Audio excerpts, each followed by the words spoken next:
Welcome to the InnovaBuzz podcast, where our job is to help you build visibility, professional credibility, and connection with your ideal client by putting the human at the center of innovative marketing, so you can build and strengthen an engaging, enduring relationship with your ideal clients. I'm Jürgen Strauss from InnovaBuzz, and I'm honored that you're here with me. If you haven't joined our wonderful marketing transformation community yet, go to innovabiz.co and collect your free gift as well. Do subscribe to the show and also leave a review because it helps others find us. Let's get into today's masterclass on this InnovaBuzz podcast.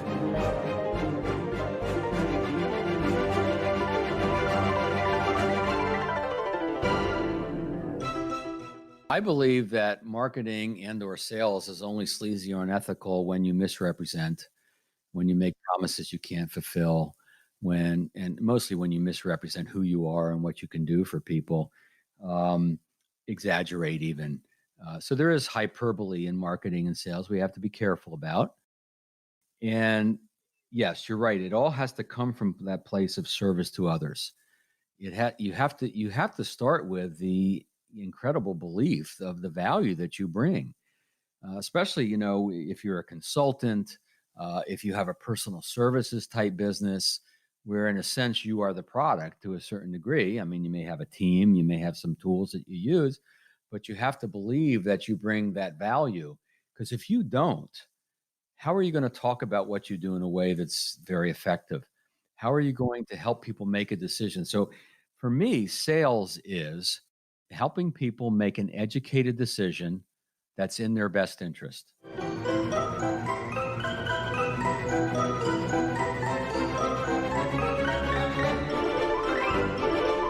Welcome back. I hope you've had an awesome week so far. If you haven't yet listened to my recent conversations with Noah Labhart of Variable and with George Bryant of the Lighthouse Method, then do check them out after you've listened to today's conversation. I'm really excited to have on the InnovaBuzz podcast as my guest today, Referral Coach Bill Cates, who's also author of Radical Relevance and Get Referrals Now. Bill works with organisations and individuals who want to acquire more customers through word of mouth, referrals, and personal introductions. All of his systems and programs have one overall goal in mind: to increase revenue without increasing marketing expenses. In our discussion today, Bill talked to me about having empathy with clients through conversations with them and listening to them. That's the important bit. Solving the right problems with the right service for the right people, and sending the right message through the right medium at the right time to those people. Without further ado, then, let's fly into the hive and get the buzz from Bill Cates.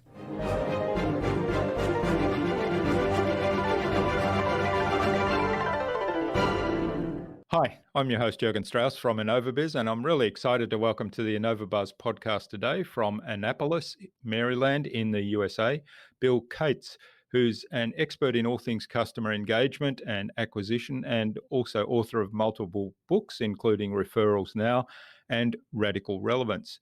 Welcome to the InnovaBuzz podcast, Bill. It's a great privilege to have you as my guest. Hey, it's a great privilege for me to be a guest. And just in case they misheard you, it's not Bill Gates, it's Bill Cates with a C. So I don't want to disappoint anybody. Yeah. I did think of that when I saw your name. I thought, I better be careful how I pronounce that. Now, Lindsay Dix, who was our guest on episode 256 of the InnovaBuzz podcast, suggested that we have a conversation with you, Bill. So big hello to Lindsay. Mm-hmm. Hey, Lindsay. Thank you. Now, Bill, you've devoted the last 25 years of your life to the art and science of relationship marketing, as you call it. And I think that's a really good topic to explore here for my audience. And I'm really looking forward to talking about all those things. But before we do that, give us a bit of a whistle-stop tour of your background and how you got to where you are today. Oh, gosh. I've done quite a bit over the years. I've been in business about 40 years. I've built and sold 2 book publishing companies. And through that, I learned a lot about marketing and sales and just running a business. And a friend of mine suggested that I become a consultant, a speaker, an author. I go, oh, that sounds interesting. I didn't know anything about that world. And I slowly figured it out. And so for 25 years, I've been consulting and speaking and writing. I love it. I love learning and then using what I learn and then finding a way to communicate it to other people so they can use it as well. So it's kind of a fun type of business to be in. And I Mm. just love helping people, get an aha and produce some nice results. It's good feedback for me and very rewarding. I don't think I'll ever retire. I just enjoy doing this. Yeah, yeah, it's fascinating. And these days with the internet, there's so many opportunities to share that knowledge and package it in a way that makes it really easy for people to access and take and do something with. Right. And what I loved about the book publishing, you mentioned the word package. I loved packaging the books. I love creating the knowledge. And I didn't write them when I was a publisher. I've written since. I had authors, but I love the whole, bringing to life a product. And I used to love getting them, watching them be put in boxes and shipped out, and the trucks coming and picking them up and all that. And that whole packaging thing was great. And now, of course, everything's digital. Yeah. So the packaging is different. We have some hard products, of course, but most of it's digital. But it's still a similar phenomenon of creating and packaging and watching people, buy it. So it's a lot of fun. Mm. All right. So the latest book you've published and written is Mhm. Radical Relevance.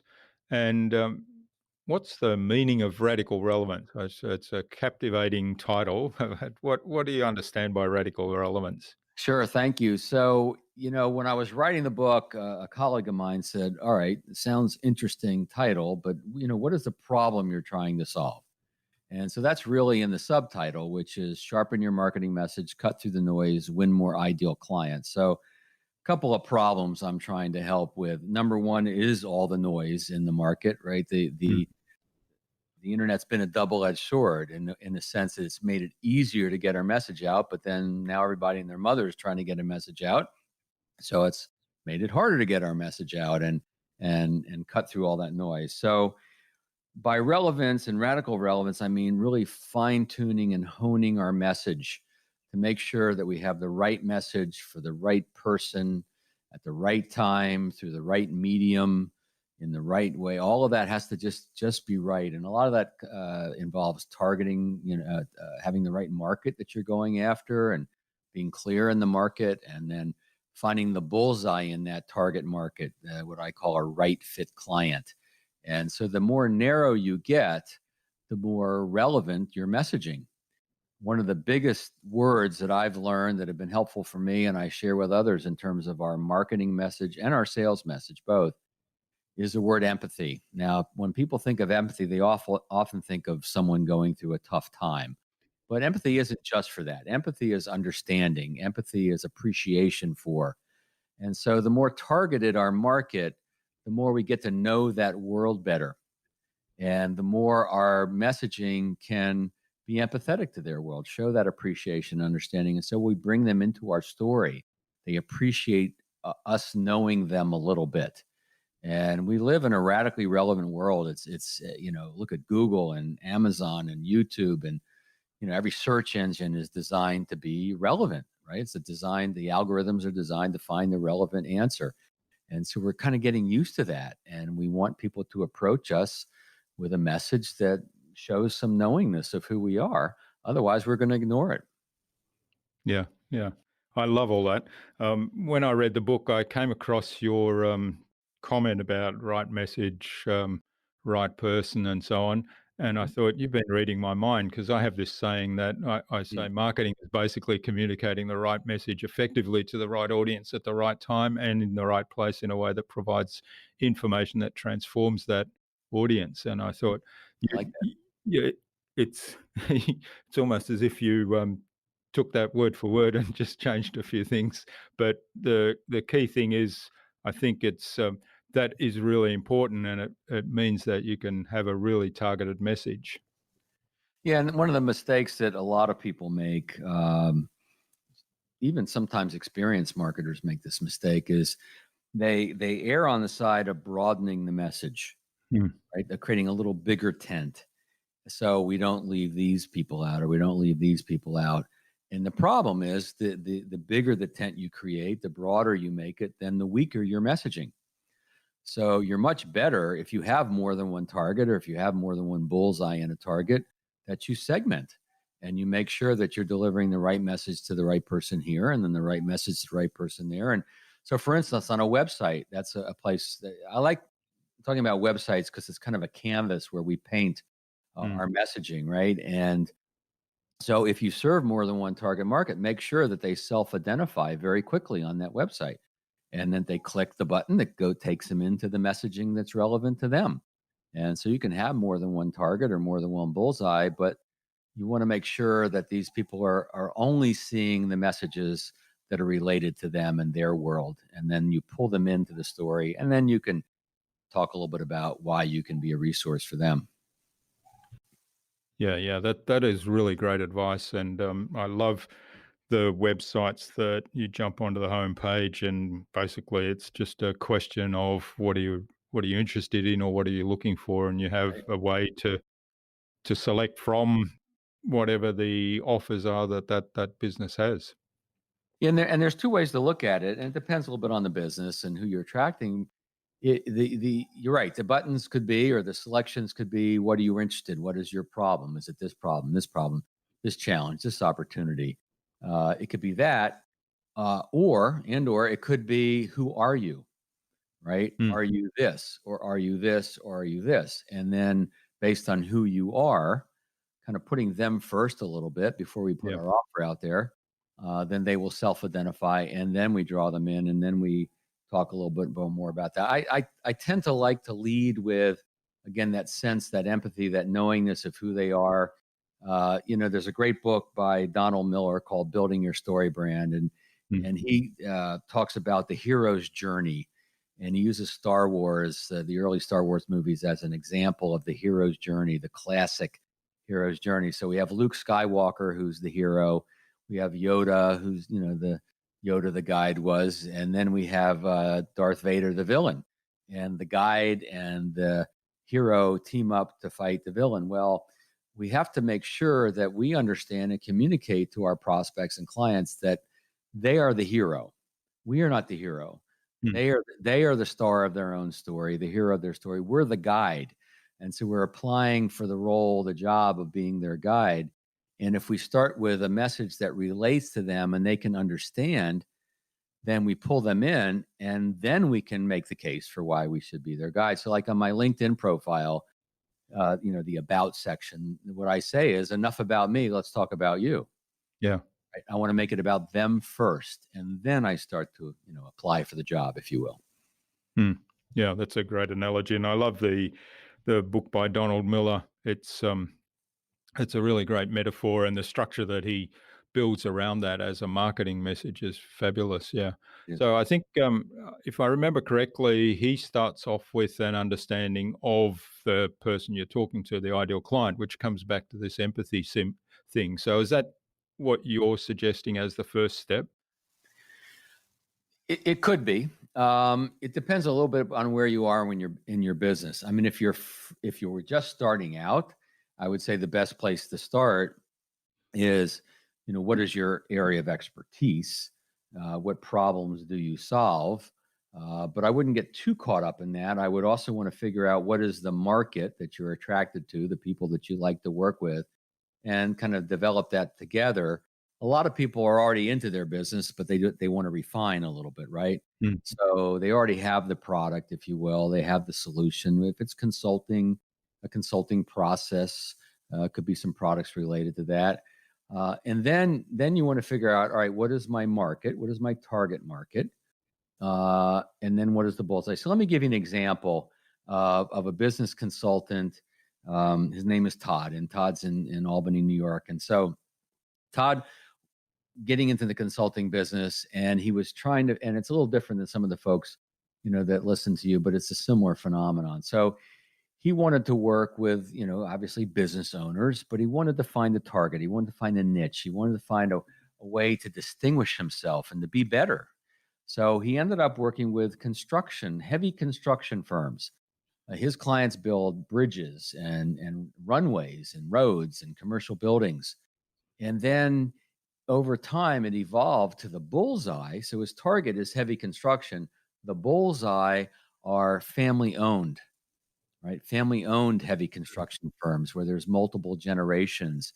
And that allows him to bring an expertise and wisdom that someone who focuses on general businesses or even other construction businesses can't bring, right? So he's narrowed so finely that he really stands out in the market. And this is the difference between prospecting and marketing, right? When you find the right market and you then create a reputation for yourself in that market by being a little bit different, a little bit on the unique side, then you start to draw people to you and you don't have to chase them so much.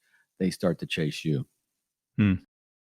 That's a really great example, and it's sort of the idea of niching down. I mean, a lot of people resist the idea of niching down because there's a fear of missing out of what's outside that niche. There might be a whole lot of people that I could help there. But I like that example because it kind of niches down. So he's focused on the heavy construction, which is the technical aspect of what his clients do, if you like. But then the family-owned one brings a whole set of different problems that he can help work on if he's got the expertise to do that. So, succession planning and Right.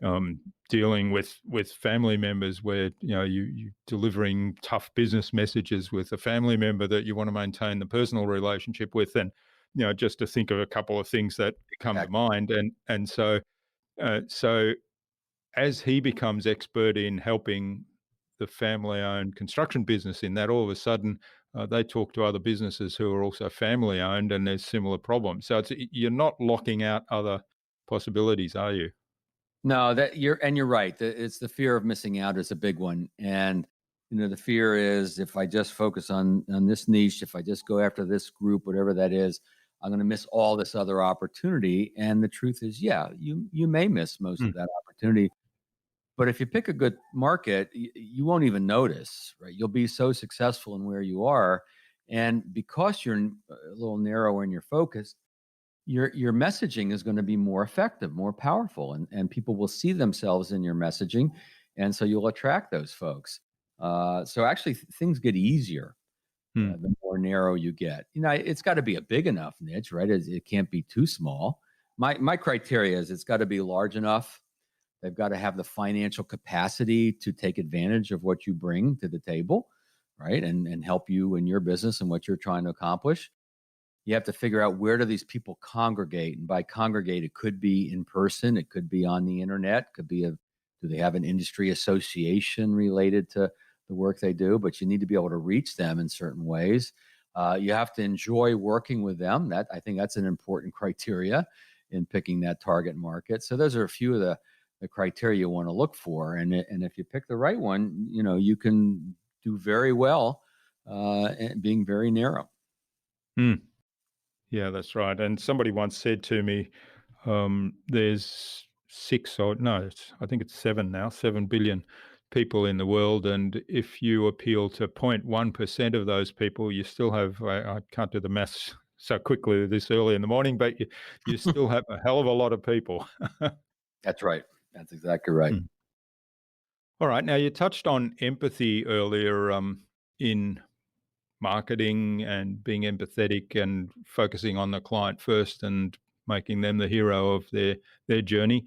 So tell us a little bit more about how you develop that empathy for your ideal clients. I know you've defined Mhm. this niche. How do you develop that empathy? Because that's something that I'm really passionate about, and we have this tool that we use from the business strategy canvas, which is the empathy map. Mm. Um, but how do you go about developing that, and how do you kind of maintain that? And we'll go on to the communicating it later. Yeah, sure. So in I guess it's chapter 1 of the book, I provide the 17 rules of radical relevance, and the rule number 2 is give your clients or customers a seat at the table, meaning you have to have a relentless passion and focus on them, their needs, what's going on with them. And you don't really want to develop any messaging. You don't want to develop any products or services without talking to those people. It's so important. And that's really how you develop the empathy is getting to know the market so well. Sometimes you even get to know the market better than any one of your clients does, right? Because you are exposed to a lot of different folks in that same market, and you bring a lot of knowledge and ideas to the table that they can't even get through the work that they're doing. So it's really getting to know these people and doing the research and talking to them and going in deep. And part of it is the demographics, but the big part really in this idea of empathy is the psychographics. Mm. One thing I learned in writing this book is in the chapter 3 is the neuroscience of relevance. So I did a little bit of study on how the brain works, and I'm by no means a neuroscientist, but one thing that I learned is at the core of every decision that every human being makes, it is emotion. Antonio Damasio discovered that when he studied subjects that had the part of the brain that felt emotion damaged, so they couldn't feel emotion. And if they couldn't feel emotion, they also couldn't make any decisions. It's interesting. It's a direct correlation there. And so if we know that, if we know at the heart of every decision is emotion, then that's where the psychographics of our niche really become important. In other words, what are the fears, the concerns, the challenges? What are the opportunities? What are the aspirations? And these are emotional things, right? And so we can then tailor the message to strike that. We have empathy for that, and for the fears, the doubts, the uncertainties, the aspirations, and all of that. And so by understanding the psychographics of our market, then we can really develop the empathy, because empathy really is, if you think about it, I guess there's a intellectual component to it, but there's really more of it's a feeling thing, right? It's getting a sense and appreciation for and an understanding for. And so that's where I see that coming from, is just really getting to know the fears, the doubts, the concerns, the aspirations, et cetera, et cetera.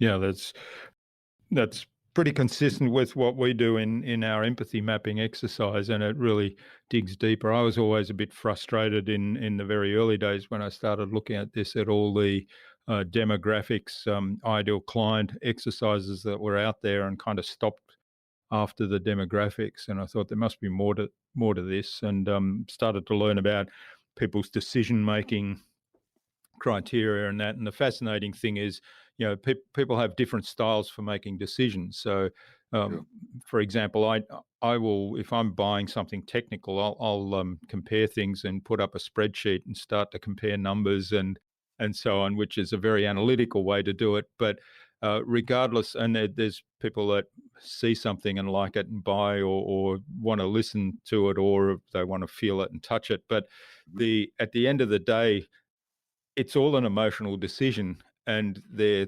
criteria then that they have for kind of making that decision is actually just a justification criteria. So Yeah, it's the emotion that decides, right? And then they well, justify that. yeah, well, and I would say it's a little more than that, in the sense it's the technical, the analytic, the intellectual measuring and comparing and statistics and all that stuff. I think it's more than just justifying. I think that will actually create the emotional response, right? In other words, if you're looking at a product and the specs on one product are superior than the specs on another product, right? That's an intellectual thing. I'm looking at, like on a microphone, the frequency range or whatever.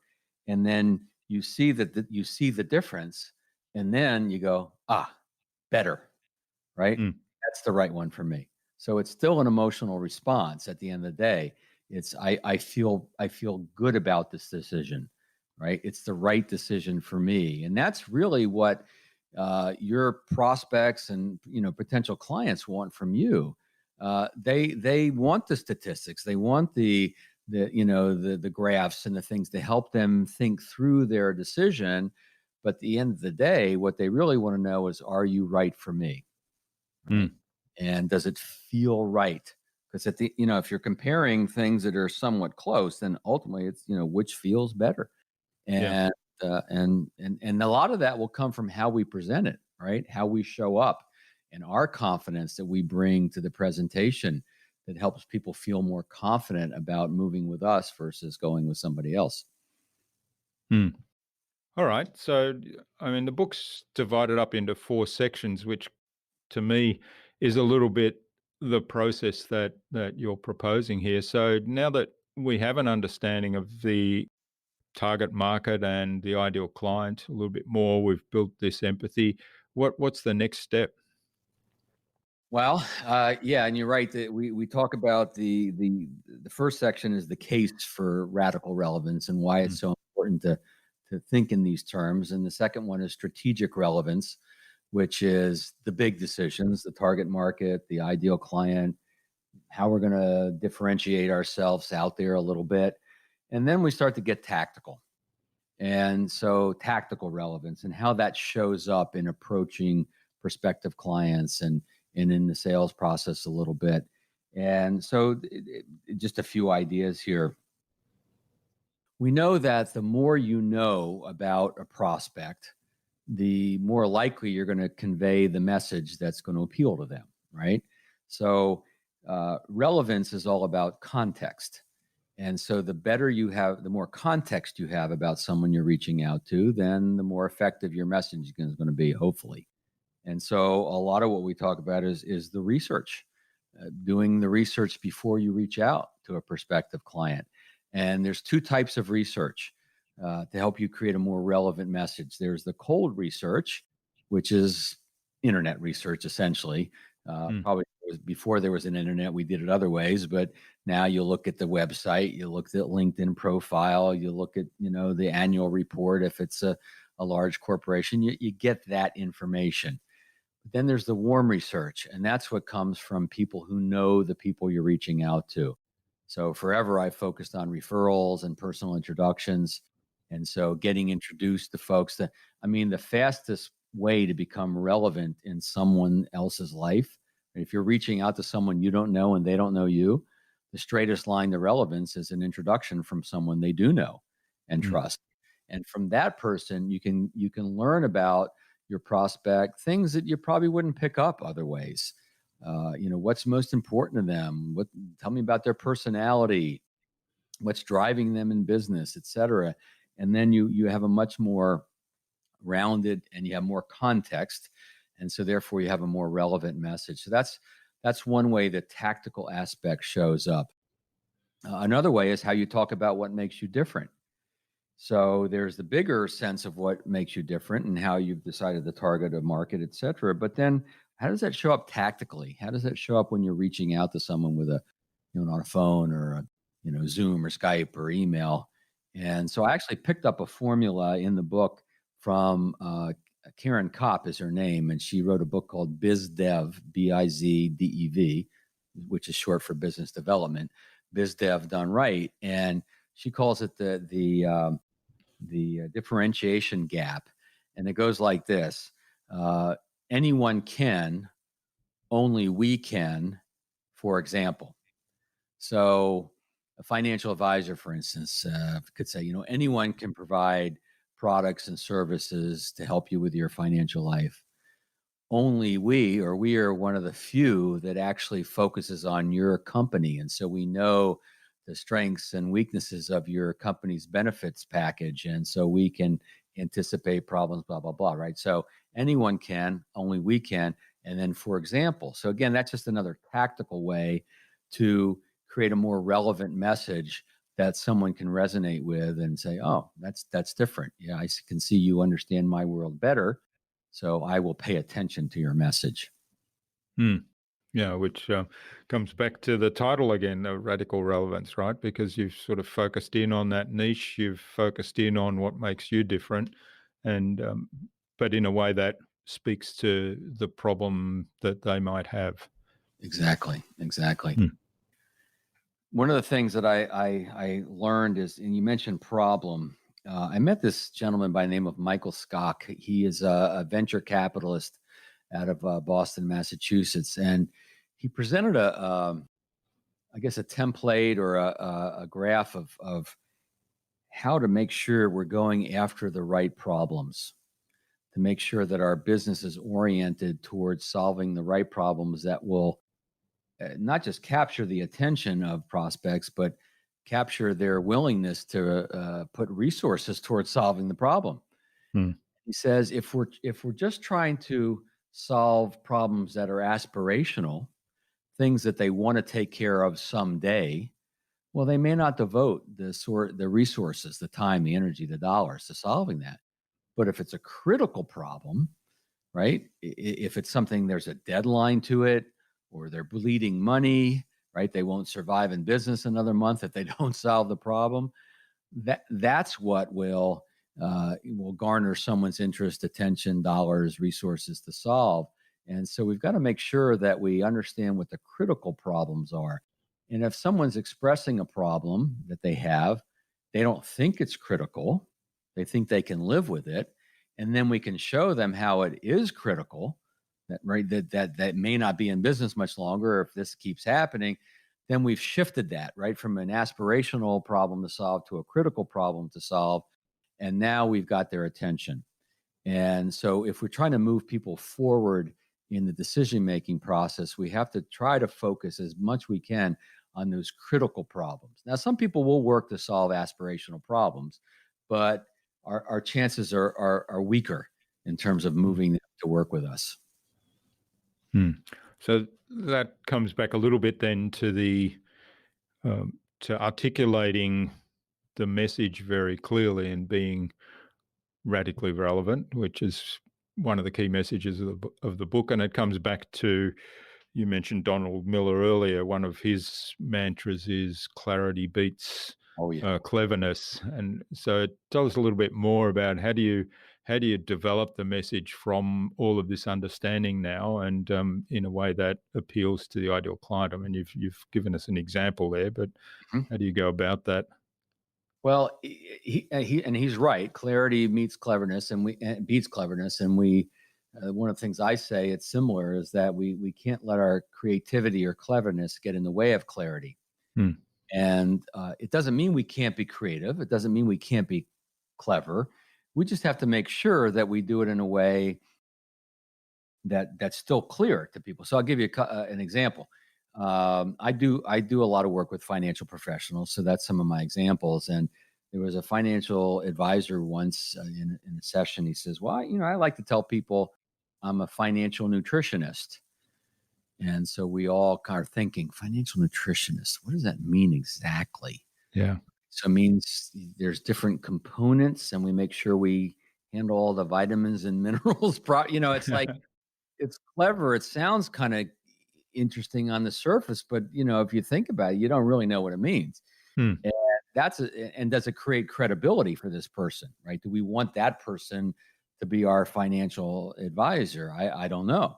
But I was interviewing a financial advisor out of Canada. Now, not all financial advisors can make this claim, but in Canada, the rules are a little different than they are in the US. So this guy says, I help my clients create indestructible wealth. Now, that's clever. That's creative. You don't hear indestructible and wealth together often, right? So that's something that you haven't heard before. It's unfamiliar, but it's instantly clear. Yeah. And so we usually want to talk in terms of things that are familiar, that are already in the brain, concepts that are already in there. That's what allows us to be clear. So if we are going to create, put some words together that aren't, now in my book, Radical Relevance, right? Those are two words you don't hear. And without the subtitle, that book title would mean nothing. Right? So you got to make sure that if you're going to have a clever title, you better have a pretty straightforward subtitle that locks it down and makes it clear to someone. What I've learned in the study of the brain a little bit is that 6 times a second, the human brain, and then 6 times a second, you think about it, that's pretty fast. The human brain is going, where am I? Am I safe? Where am I? Am I safe? Right? And then 3 times a second, it's going, is there an opportunity? So the brain was built first and foremost to keep the organism alive, safety, right? Where am I? Am I safe? But it was also built for action. It was the brain likes to take advantage of opportunity and learn new things, etc., but only when it feels safe. So that how does that apply to us? Well, it means that when we're communicating our value proposition, when we're thinking about how we're going to talk to prospects and such, uh, be it a website, LinkedIn profile, email, whatever it is, then we usually want to start with an understanding of the challenges, the problems, right? As I mentioned earlier, because that's what the brain's looking for first. Do you understand that I'm trying to stay safe? Do you understand that I have some challenges in this area?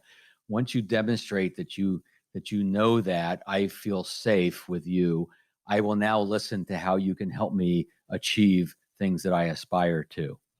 So if we just deliver the message in a way that the brain is used to, processing that information. And so in a very subtle, the prospect doesn't even really know that we're delivering the message in the way the brain wants to receive it. And we don't just focus on the problems. We don't just focus on the aspirations or the goals. We focus on both. And so we capture both parts of what the brain is trying to accomplish. Hmm. Yeah, that comes back to the neuroscience you mentioned earlier, right?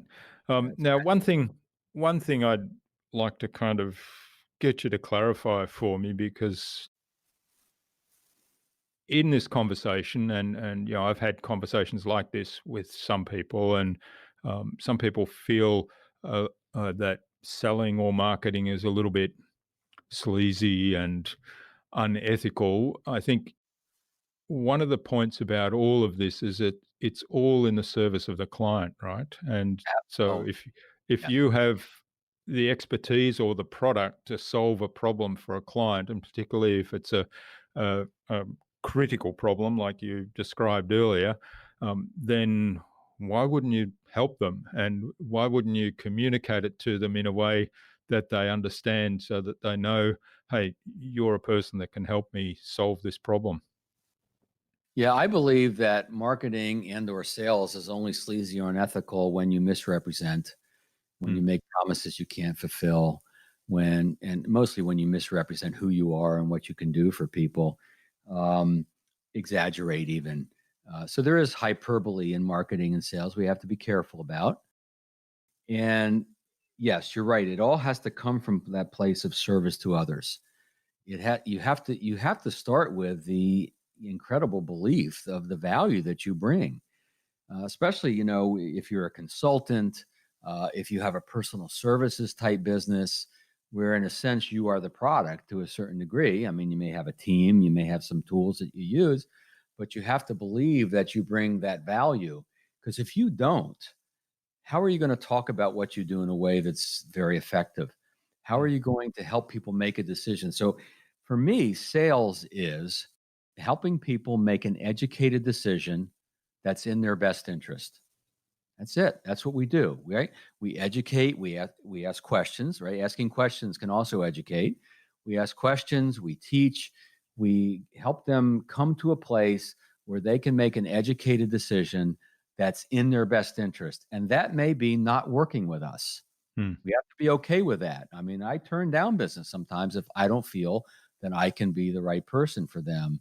So if you come from that perspective, or we're just educating people to make the right decisions in their best interest, nothing sleazy about that, right? We're a teacher, we're a consultant, we're just helping them figure out what's right.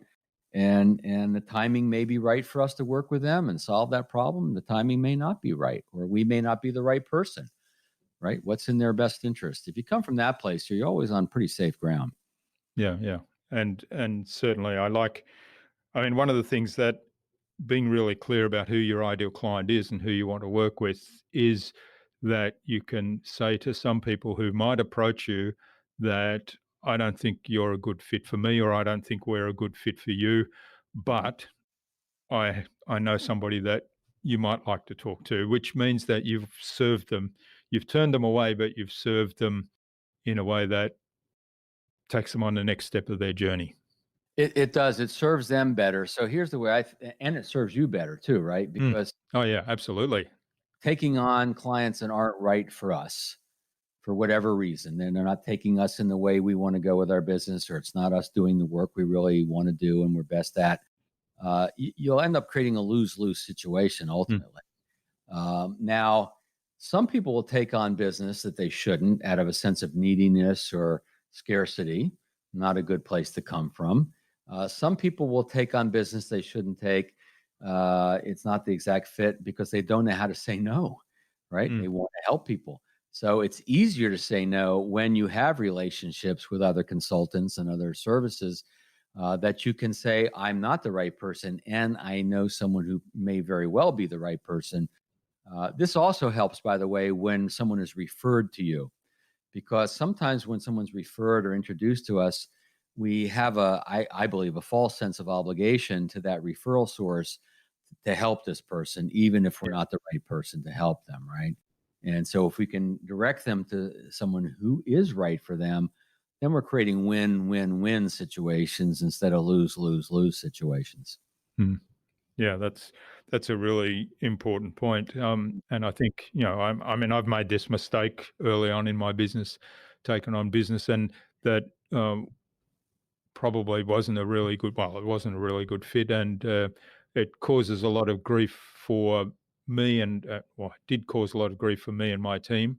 And as a result, you kind of become a little bit resentful. It means that you're not focused as much on the things that you do enjoy and the people you do enjoy working with and the people who are a really good fit. And of course, from the client's point of view, he's becoming frustrated as well because he's sensing all that and he's also not getting the service that perhaps he expects. Yeah, the last thing you want to feel in serving clients is a sense of resentment. I mean, Yeah. that's just terrible, right? Mm. And you're right, somewhere or another, that's going to show up somehow. So that's why when in the book, I talk about right fit clients. What is a right fit client? Well, it's people you were meant to serve and people who are meant to be served by you, people who appreciate your value for the reasons you want to be appreciated. Mm. You call it your business soulmate. And, not every client's going to be that perfect Yeah. business soulmate, but if at least you're in the ballpark, then it's going to be more joyful. You're going to do better work for them. They're going to sense it. You become more referable, so they'll introduce you to others. And, right fit clients, generally speaking, are more profitable clients, are they Mm. not? Because you're in your wheelhouse, you're in your element, and it's more efficient for you, and you're serving the better and all of that. So there's, and look, when you're first getting started in the business, everybody's has fallen into that trap of taking on people that you shouldn't take on, and some people still do that years into the business, and so that we can send them to a psychologist to figure that one out. Right. So, but we've all done that before. Part of it's just keeping the lights on and keeping our business going. But Mm. once we have those right fit clients and those folks that are almost a joy to work with, think about developing a business that brings joy. That's Yeah. not a word that's used a lot when we think about client acquisition and client service. But why not aspire to that of a Mm. business where you and they feel joy in the working relationship? Not always attainable, but if it's a goal, you're going to get closer to it. Absolutely. Yeah. Yeah. I tell people when we do the ideal client exercise, I say, base it on someone that you already have as a client that you really enjoy working with, that you enjoy working with, you're making a difference to their life and their business. They're really happy. And then I say, now pick the person who, if you were trapped on a desert island for the next 20 years, pick the client who you'd be absolutely comfortable with having there. And I say that's build your ideal client avatar around that person. Interesting.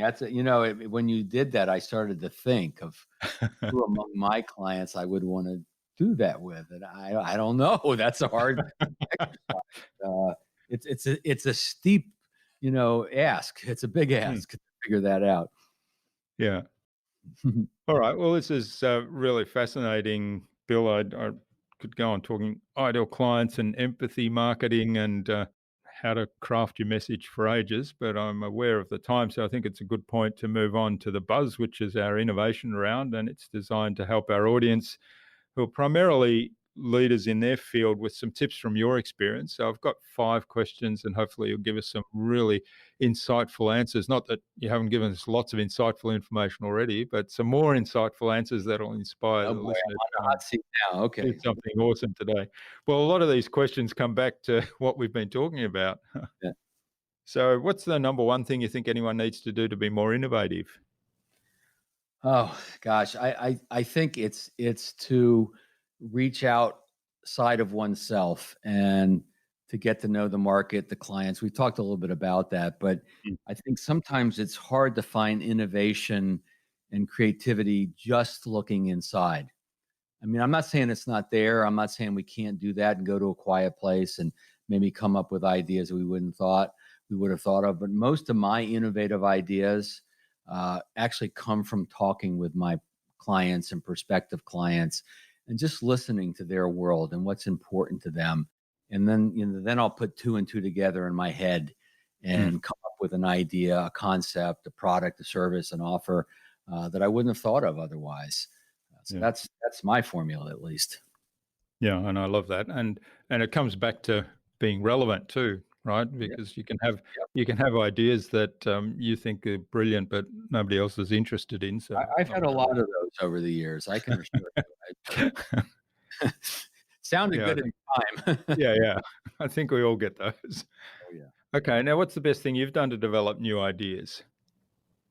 Uh, for me, and maybe just I'm built this way of being external rather than internal. You talked earlier about how buying styles, and I learned something a long time ago that some people have what they call when they're buying something, they're internally sorting, meaning they're looking in themselves, they're thinking, they're doing the analysis like you do, and they come to the best decision. And if a salesperson, let's say, says, like if they're going to buy a TV, and the salesperson says, can I help you? They go, no, I'm figuring it. I've got it. I'm figuring it out. Right. And then there's the external sort, the person who's going, well, what would you buy? Right. What would you do? I'm confused. They all seem the same to me.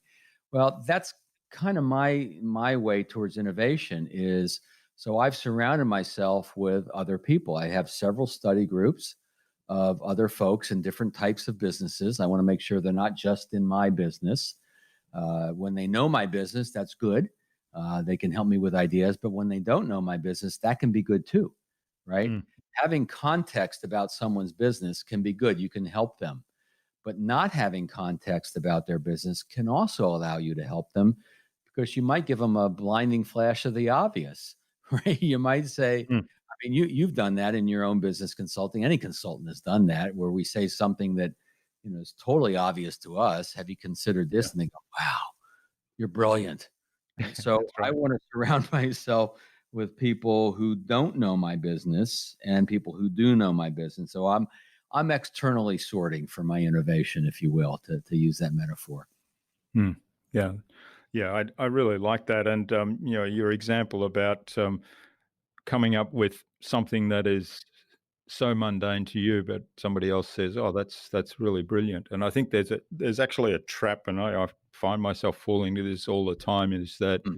um, there's things that you are just second nature to you, and you assume that everybody else thinks they're second nature as well. And when you have that conversation with somebody and they, oh, wow, you're brilliant, all of a sudden there's an opportunity because, well, it's second nature to me, but obviously not to other people.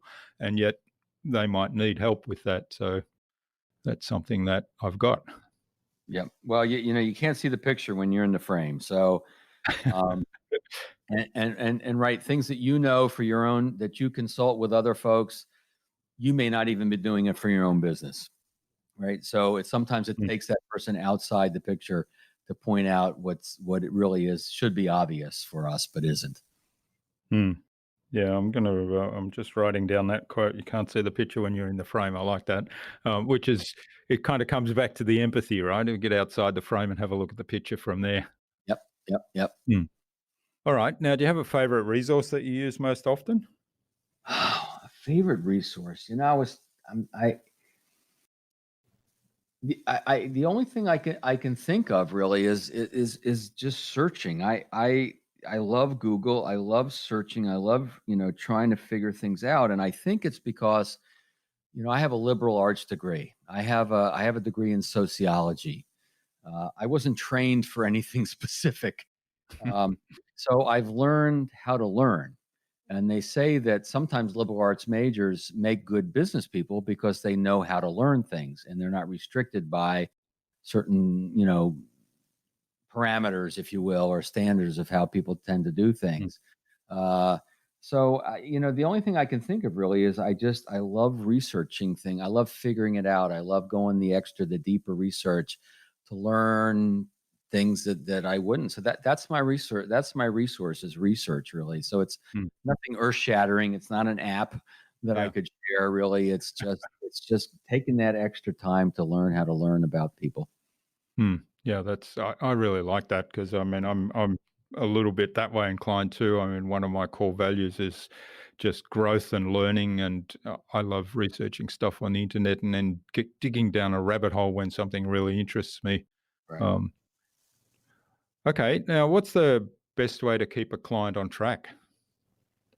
Best way to keep a client on track is to well, the work I like to do with my clients, if I can, and sometimes some clients have done this already, and sometimes we have to do that work with them, but it's to make sure we know what their values are, right? Their own personal values and the values of the company. Sometimes we help them create that. Sometimes they've got them done. The mission, the vision. This is that standard work that everybody does. It's sometimes a little trite, but Mm. it's important because we have to keep referring back to that. And what a lot of companies do is they do this work and then they forget about it. They can't articulate what their mission and vision and values, and no one who works for the company can articulate that. But if you do that work and you keep it lively in your awareness, and you even let it infiltrate how you talk to your clients sometimes about our mission is this, or we're trying to accomplish this. So we always come back to that, right? Is it true to the values? Is it true to the mission? Is it true to the vision? And if they come up with an idea or a place they want to go in terms of the work I'm doing with them, if it's not true to that, then we have to, stop and we have to Mm. say, okay, do we amend the vision, the mission, right? Is this just a distraction or is this becoming core to what you want to do? And sometimes people will say, well, no, I think we really truly need to move in this direction, in which case fine, and we make it work and we get feedback from other people to make sure it is the right decision. Or they may say, no, you're right, I got distracted, I'm tempted by this. Mm. We all experience that, and so we go back. So it's just staying true, and using values, mission, and vision to stay true to what we're trying to accomplish. Yeah, yeah, that's a really great way to do it. And I had to laugh when you said people do this exercise and then they forget about it. I remember certainly at least two occasions in my corporate career with the same company where we got together, probably 200 senior managers from all around the world Mm. in a conference center for 5 days working on this. The first time was really exciting, lots of great stuff. The consultants that ran the session were actually really good, and everybody went away really excited. And I think all the documents and all the vision and mission and values work was put in the drawer. And I think a year later, nobody could remember much of it other than the event itself. Well, and this is why people resist doing that, Hmm. because they've done it before and it hasn't become a living, breathing piece Yeah. of work that guides the company. And so no wonder you don't want to go there again, because what happened last time? But if Yeah. you keep it lively, then it actually is important work and you want to revisit it from time to time to make sure everything is in congruency. And it comes back to having that really radically relevant message because it sort of has to reflect the values and the mission and vision of the company. Right. And And sometimes the value proposition or what you communicate to your prospects and clients can be identical to your mission. It's mm, not always, but I've seen that happen sometimes where their reason for being, which is the mission, is congruent with their value proposition. This is what we do. We work with these people to help them accomplish this, and it's one and the same. And it's wonderful when that happens. It doesn't always happen that way, but sometimes if the mission is in line with is the value proposition, it's one and the same. There's that congruency. What happens is, it's not just if you're a high level executive and you need to know that to guide the ship of your company, but you want everyone in the company to be on the same page. And ultimately that allows you to track the right people, right? Because everyone's communicating that in the right way to the right person is going to attract the right people. And we don't worry about the ones that aren't supposed to be attracted. Yeah, that's right. It's all connected. Yes, sir. All right. Now, we have discussed this at a surface level a little bit. What's the number one thing you think anyone can do to differentiate themselves? Well, you can have more than one differentiation, first of all. So, we have talked about this, the target market, the bullseye, the specific types of people. There's other ways to differentiate yourself too. It could be your process, right? The process that you use to discover their gaps, the situation. And you may have a unique way to do that. You mentioned empathy mapping. I suspect that's part of your process. It's probably a unique process that allows you to learn about people that they also find helpful, right? The process should not just help you as the consultant in learning about them so you'd be a better consultant.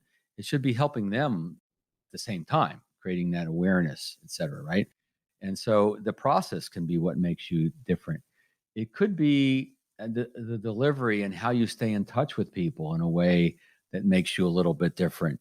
I'll tell you, if you get stuck and you're not quite sure what makes you a little different, and it's hard to be unique, right? It's hard to be completely unique in this world. I guess you could be, especially if you have a patent, perhaps, that someone else doesn't have. But one way to help you with this conversation is, again, give your clients a seat at the table, right? Is to talk to them. Yeah. And say to them, what, from your perspective, what makes us different from other consultants, other companies, other people you've used over the years you observed, right? If you were to introduce me to a colleague of yours and the work we do for you, how would you describe that? What would you say that makes us a little different? And so sometimes we can get that from our customers, not always, or our clients. And we have to avoid the platitudes. We have to avoid if most other people can say it, then it's not a differentiator. Yeah. Right. So to say we deliver great, we get to know our clients and we give great client service, customized solutions. Who doesn't say that? Right. And so if everyone else is saying it, then it's not a differentiator unless you can have a really specific, clear example of what that looks like. And then now you're starting to use that as the examples of how you deliver that attitude can then start to be a differentiator. So, you want to bring all these things home with examples. Yeah. And that speaks to the clarity part again, and the safety, what you were talking about earlier, the brain thinking that, am I safe 6 times a minute? Or 6 times a second, wasn't it? Yeah, 6 times a second. Yeah. Yep. 6 times a minute wouldn't be enough because somewhere in between there's that's right. It's a trap. Attack you and you're dead. Yeah. Okay. All right. Thanks, Bill. This has been really great. Now, where can people find out more about you and get a hold of your books and maybe even get in touch to say thank you for what you've shared with us today? Sure. I appreciate it. I got three resources for folks. One is we actually have a little quiz, a little assessment. It takes about 3 minutes, and it's called the Radical Relevance Quiz, www.radicalrelevancequiz.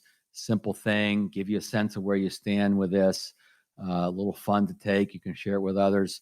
To learn more about the book, Radical Relevance Book, right? Radical Relevance Book. And then my main website is referralcoach.com. So I haven't given up on helping businesses multiply their best clients. That's something we've been doing forever. And so it's referralcoach.com, and this Radical Relevance is some new content that we're introducing. All right, we'll post links to all of those in the show notes so people can click straight through. Thank you. So what parting advice would you like to leave our listener today? Gosh, I would say something that I learned a long time ago, that it's going to sound like kind of duh. Yeah, I know that. But it just keeps serving me very well as a business person and as just a human. And that is, what you put your attention on grows stronger in your life, right? Maybe some people have said, what you think about, you become. What you put your attention on grows stronger in your life. And so I'm always aware, mostly always aware of what I'm thinking about, what I'm feeling, where am I putting my attention. And when I find myself going down that rabbit hole of resentment, that rabbit hole of negativity, then once I'm aware of it, then I shift. And whether I sing a song or listen to music or just, do something different to change the state, then I shift, and that's made a huge difference. And related to that is a quote from Vince Lombardi, a great football coach, American football coach, said, "Fatigue makes cowards of us all." So when we're tired, we don't have the courage that we do when we're not tired. And so you put those two together, right? Fatigue makes cowards of us all. What we put our attention on grows stronger in our life. Then we can catch ourselves. We can catch ourselves going down that negative rabbit hole that we don't need to go. We can just say, I'm tired, right? We'll deal with this tomorrow. Yeah. Right? So that's my philosophy for life, I guess. Yeah, it's great. I love it. And it's also particularly relevant at this time because as we record this, of course, we're in the middle of a global pandemic and many of us are in lockdown mode. And I see a lot of people around the world getting very frustrated about being locked down. And yet I see also a lot of people coming up with some really creative ideas, how to stay in touch with others, how to bring humor and to the situation, and so that's really good advice. Right, thank you. Okay, well, finally, Bill, who would you like me to chat with on a future InnovaBuzz podcast, and why? Oh gosh, I'm trying to think. Donald Miller. Have you reached out to Donald Miller? And I haven't actually. I'd love to have a conversation with Donald. Yeah. He's a smart guy, and he's got some good information, and it's a nice piggyback to some of the things I've been talking about. So he's certainly one guy that I'd recommend. And I'll put my thinking cap on. I bet you I can come up with a few others. All right. Well, great. Thanks for that. So we'll certainly make an effort to reach out to Donald and get him on. I love his work and really resonate with his whole approach to marketing. Okay. Well, thanks so much today for all that you've shared with us, Bill. I've really enjoyed this. I've learned quite a bit as to the backgrounds of the Radical Relevance and some things that explained stuff that I read in the book, but I'd certainly encourage the listener to go purchase the book, read it. It's a great read and lots of wonderful information there. So thanks a lot for what you've shared with us today, Bill. I wish you all the best for the future, and let's stay in touch. Thank you, and same to you. I appreciate it.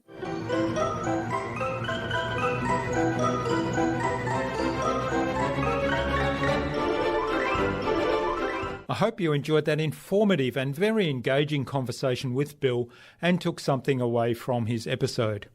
He certainly delivered a clear and consistent message that I summarise as reach out and listen to customers, to the outside perspectives of your community, and build on your empathy.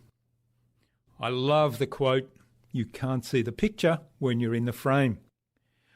I'm curious to know what you took away from Bill's episode. Leave a comment below the blog post, which you can find at innovabiz.co/Bill Cates. That is BILLCATES. All lowercase, all one word, innovabiz.co/Bill Cates. You'll also find contact information for getting in touch with Bill there, as well as links to the Referral Coach website, to his Radical Relevance quiz, his books, his social media pages, and the other resources we spoke about in today's conversation. Bill suggested that we have a conversation with Donald Miller from StoryBrand on a future InnovaBuzz podcast episode. So Donald, keep an eye on your inbox for an invitation from us to the InnovaBuzz podcast courtesy of Bill Cates. Tune in again to the next episodes of the InnovaBuzz podcast, where we've got some more fantastic guests lined up, including former lead solo pilot of the Blue Angels, Sloan Fellow at the Stanford School of Business and developer of the Fearless Success System, John Foley, as well as on-demand CFO, Mr. Biz, Ken Wentworth. Thanks for listening to this episode. Make sure you subscribe to the show to be reminded of new episodes. It's free to subscribe. Leave a review if you like. Even if you don't like me, I'm okay with that. I'm asking you to leave a review because it helps other people find this show. Go to InnovaBuzz.co to join our marketing transformation community and access a free gift my team and I made for you. It's the Marketing Master Mini Class. We want to give you everything you need to transform your marketing into a human-centered, relationship-focused growth engine. Until next time, I'm Jürgen Strauss from InnovaBuzz. Remember, be awesome and keep innovating.